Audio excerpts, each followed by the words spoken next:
Welcome to the Legacy of Giants channel podcast series, where we unearth the captivating tales of companies that once towered over their industries. Today, we're setting our sights on Blockbuster Video. Buckle up, because this is a wild ride from VHS tapes to, well, you'll see. It really is fascinating how a company that was once so ubiquitous could vanish almost overnight. Right, but first, some fun facts to set the stage.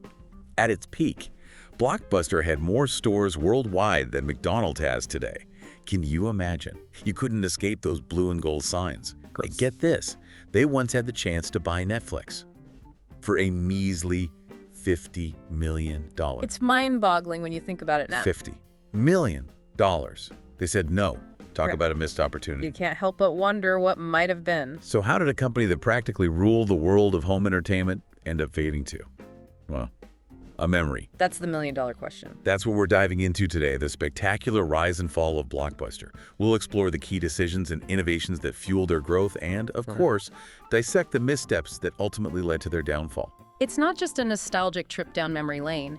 It's a cautionary tale about the importance of adapting to change. Their journey is a must-study for anyone interested in business, technology, or just understanding how the world works. All right, let's rewind to the beginning.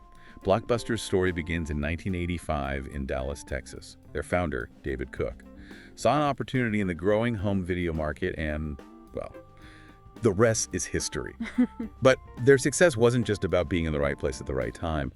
What were some of the key factors that catapulted Blockbuster to the top? Their early dominance can be attributed to a few brilliant moves. Firstly, they revolutionized the industry by introducing a revenue-sharing model with studios. Instead of paying flat fees for videos, which was the norm, they agreed to share a percentage of rental fees. This not only reduced their upfront costs, but also aligned their interests with the studios. This is a win-win situation.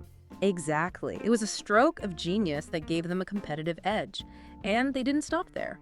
Blockbusters aggressively pursued an acquisition strategy, buying out competitors like Major Video and Errol's. If you were a video rental chain back then, you were probably looking over your shoulder for the Blockbuster bulldozer. They were on a roll. It sounds like they were playing a real-life game of Monopoly, gobbling up all the properties. But beyond acquisitions, they also cultivated a very specific image.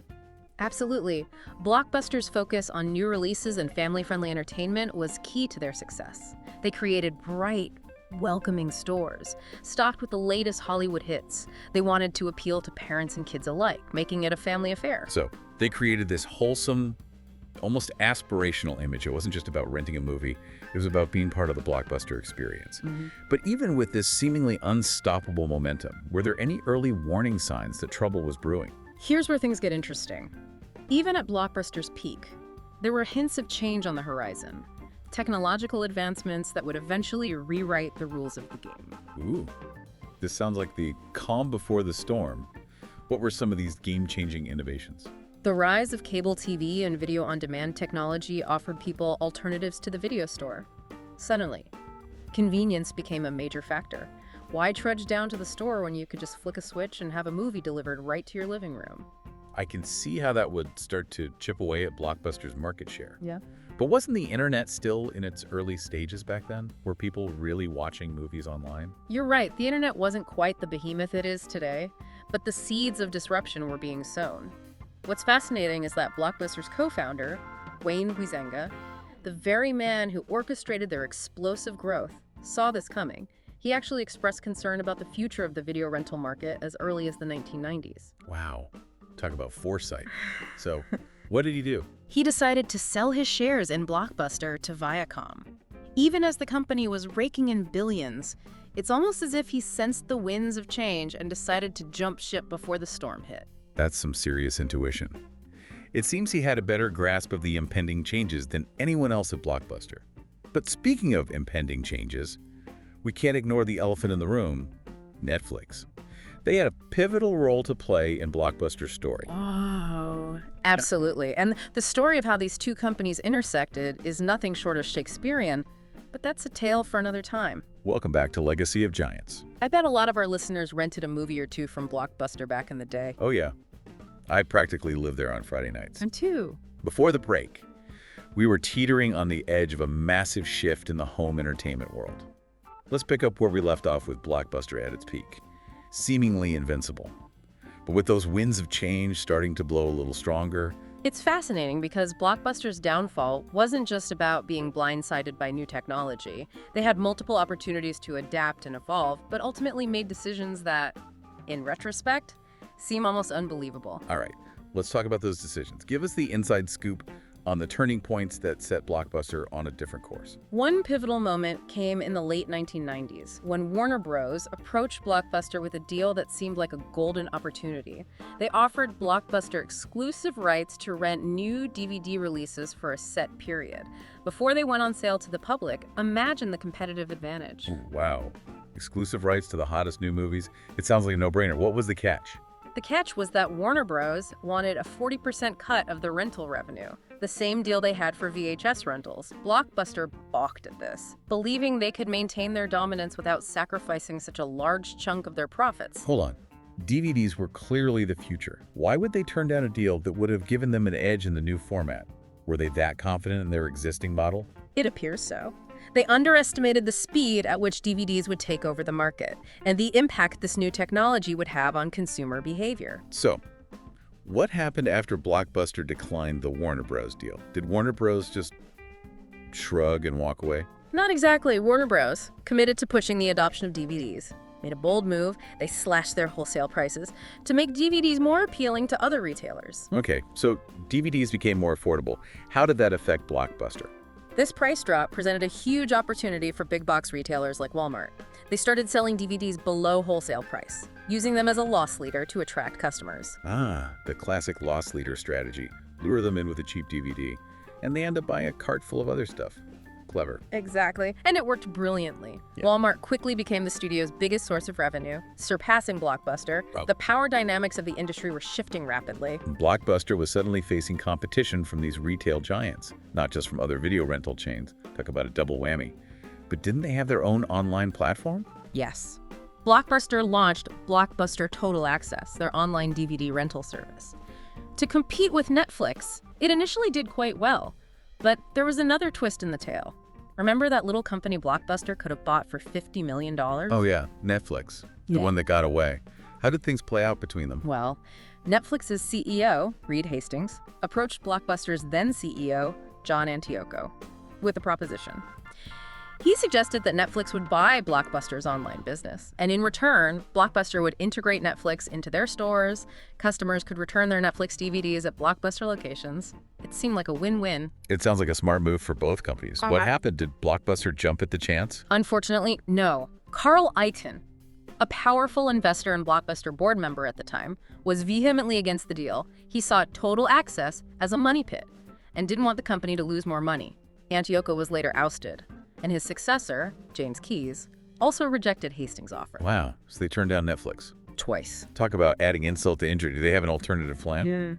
Keyes decided to shift focus back to enhancing the in-store experience. He believed they could outcompete Netflix and other online rivals by offering a superior brick-and-mortar experience. They even attempted to buy Circuit City, hoping to create a one-stop shop for entertainment. That's a bold move. A merger of that scale could have been huge. Did it work out? It didn't. The Circuit City deal fell through, and Blockbuster's online efforts continued to lag behind Netflix. They were losing ground on both fronts, online and in-store. Their financial situation deteriorated rapidly, and by 2010, they filed for bankruptcy. The once mighty Blockbuster empire had crumbled.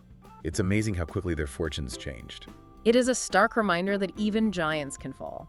Blockbuster's story highlights the need for companies to be agile and adapt to evolving market conditions and technological advancements. Sticking to a successful formula might work for a while, but the world doesn't stand still. So, Blockbuster filed for bankruptcy. What happened next? Was that the final curtain call for the brand? Did anyone attempt to resuscitate the fallen giant? That's a great question. As you might expect, the story doesn't end there. Blockbuster was acquired by Dish Network, who saw potential in the brand and attempted to revive it. But their efforts to compete in the streaming arena were, shall we say, a little late to the party. Oh, so they tried to take on Netflix again, even after rejecting them twice. What was the outcome of that? Well, let's just say that the streaming landscape was already dominated by Netflix and other major players. Blockbuster's streaming service ultimately fizzled out, and Dish Network made the decision to shut down all remaining company-owned stores. So, is Blockbuster just a memory now? Those iconic blue and gold signs are gone forever. Almost. A handful of independently owned franchise stores are still hanging on, clinging to the legacy of bygone era. They serve as a nostalgic reminder of the once ubiquitous video rental giant. It's incredible to think that a company that once had thousands of stores worldwide is now down to just a few scattered survivors. It really drives home the point that no company is too big to fail. Blockbuster's story is a cautionary tale about the perils of clinging to outdated business models and the importance of adapting to change. It's a lesson that resonates in today's rapidly evolving business landscape. Speaking of lessons, what are some key takeaways from Blockbuster's journey that businesses today can learn from? What are the things that set Blockbuster apart in their early days? And where did they miss the mark? What can other companies do to avoid a similar fate? That's a question worth exploring in more detail. Let's take a moment to unpack those lessons and reflect on Blockbuster's legacy. Welcome back to Legacy of Giants. We've journeyed through the rise and fall of Blockbuster, a company that went from ruling the home entertainment world to clinging to survival, with just a handful of franchise stores. It is quite the story, isn't it? Blockbuster's journey really underscores a fundamental truth in the business world. Adapt or become obsolete. It's almost Shakespearean, the rise and fall of a titan. But before we wrap up, I want to touch on Blockbuster's legacy. Those of us who grew up in the 80s and 90s have a certain fondness for those blue and gold stores. It was a Friday night ritual, a social experience. Absolutely. Blockbuster wasn't just a place to rent movies, it was a community hub. Remember the excitement of browsing the new releases, debating with friends or family about what to watch, and maybe even grabbing some candy for the ultimate movie night. Oh, those iconic Blockbuster cases. I remember trying to build the tallest stack without it toppling over. Good times. But sentimentality aside, Blockbuster's story offers invaluable lessons for businesses today. It emphasizes the importance of staying ahead of the curve, anticipating and adapting to change, rather than clinging to outdated models. You hit the nail on the head. Blockbuster's biggest downfall was their inability to recognize and embrace the digital revolution. They were so focused on what had worked in the past that they missed the boat on the future of home entertainment. They were looking in the rearview mirror while the world was speeding past them. So, what are the key takeaways here? What can companies learn from Blockbuster's mistakes to avoid a similar fate? First and foremost, constant innovation is crucial. Blockbuster had a successful model for its time, but they became complacent. Companies need to be agile, constantly evolving, and adapting to new technologies and consumer behaviors. It's like the Red Queen's race in Alice in Wonderland. You have to keep running just to stay in the same place. Exactly. Another crucial lesson is understanding your customers' evolving needs and desires. Blockbuster assumed customers would always prefer the in-store experience, but they underestimated the allure of convenience and instant gratification that online streaming offered. They didn't grasp the power of Netflix and chill, did they? But seriously, understanding what customers want is paramount. It is. And finally, Blockbuster's story highlights the need for decisive action. They had opportunities to embrace the digital shift. Remember the Warner Bros. Deal and the Netflix offer, but they hesitated. Perhaps out of fear or a belief that their existing model would weather the storm? They played it safe and ultimately paid the price. It's a cautionary tale for any company that thinks it's too big to fail. Blockbuster's story isn't just about video rentals. It's a reminder that no industry is immune to disruption. The key is to be adaptable, innovative, and customer-centric. So as we conclude this deep dive into Blockbuster's legacy, it begs the question, what industries are ripe for disruption today? And what companies might be the next Blockbuster if they fail to adapt? That's a great question, and one that will leave our listeners to ponder. Blockbuster's story may be over, but the lessons it offers are timeless. A huge thank you for joining us on this deep dive into the legacy of a giant. If you enjoyed this episode, be sure to like and subscribe to Legacy of Giants for more explorations into the fascinating world of business history. Until next time, keep learning, keep exploring, and keep innovating.